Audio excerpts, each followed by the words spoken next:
I know this is a little bit late. It is Monday. I just finished making my Raw review, but I thought I'd talk about TLC and Randy Orton winning the Unified World Heavyweight Championship. What do they call it? The WWE World Heavyweight Championship. It's a mouthful. It's a mouthful of McMahon, is what it is. And I thought the match was fine. I didn't actually even talk about the whole thing. We went to an indie show yesterday. It was Chris Hero versus Lance Storm was the main event, and they had a thing where there was a local pub playing the pay-per-view. I went there, of course, my luck. Technical problems all around. There was no volume. There was like the TV I was watching on was black and white. Uh, it was cold. I was like sitting beside a window and it was like freezing, so I had my coat on the whole time.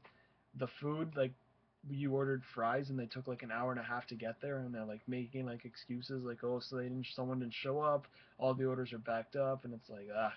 I'd literally just rather sit home and just like stream it illegally. It's like that bad.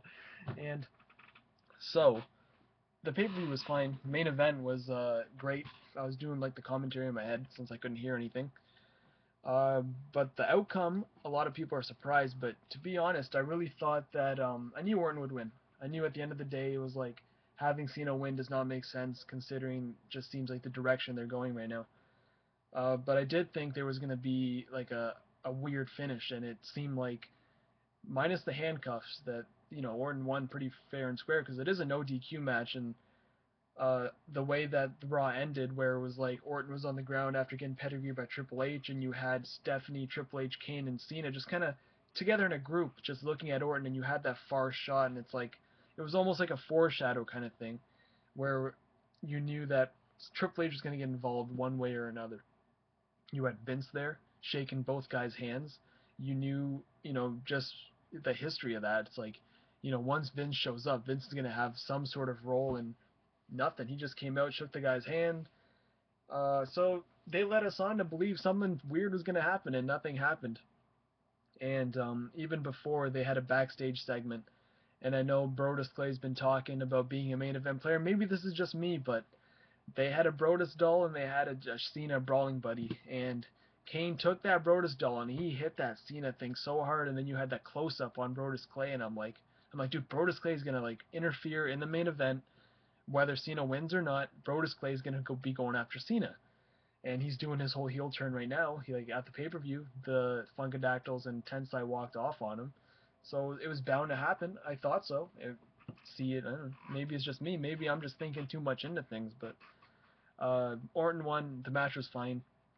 Now it's like, where do they go from here? I think it's pretty obvious at the Royal Rumble. Like I said in my Raw review, they're gonna do a triple threat. Orton wins again. But to me, I was like, you had to have Bryan in the title picture, but at WrestleMania. Whether or not, I'd rather have him face Triple H for the title, even. That would have been even better. It's like, how can you have Triple H just have that one last title run just to put over Bryan? Like, in Triple H's mind, why not? Bryan is the biggest star, I think the biggest baby face right now in the WWE. Triple H can be the biggest heel in the WWE if he really wanted to. Have something that you know, I don't even know how to like do it. Like that's the thing. I would have, if you wanted to go that route, have Cena win at TLC, have Triple H versus John Cena at the Royal Rumble, have Randy Orton interfere, screw over Cena. Triple H is a new champion.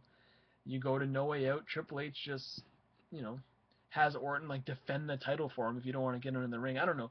There's so much shit you can do. Like I'm not a writer, but but have Daniel Bryan versus Triple H at WrestleMania for that title, and that's when Bryan wins, and that's when you start that era. Sorry, that's when you start that era of like the Daniel Bryan era, and I couldn't think of any other better way to like put the guy over and just be like, here you go, like here's the company, like strap that rocket on your back and just fly, flying goat, be that flying goat that everyone says you are. But instead of feuding with the Wyatts, I'm telling you, Bryan should have been champion, or he is like it's gonna happen sooner or later. But just for being such a big fan, you really want it to be like the right thing. Like you want it to not just happen on Raw, like the Shield losing their first match on SmackDown. Like if they were to lose, have it be something special, even if it's a loss. And when Daniel Bryan wins the title, I really do hope it's something like really special because I know as of right now he's already a three-time or two-time WWE champion. It's like you've had the belt for like 2 days, literally being champion two times.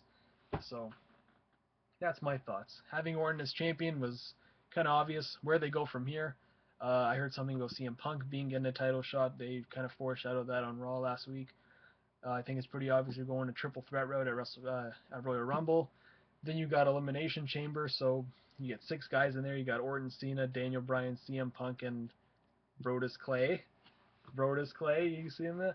I don't know, but it's possible because how many main event players do they really have right now? It's Big Show is kind of like tag teaming now. I thought this guy was gonna have a match with Triple H, but nope. I don't know. That's all. Just a little just random stuff. But yeah, Orton won the belt. It's fine. See where they go. I'll see you guys in the next video.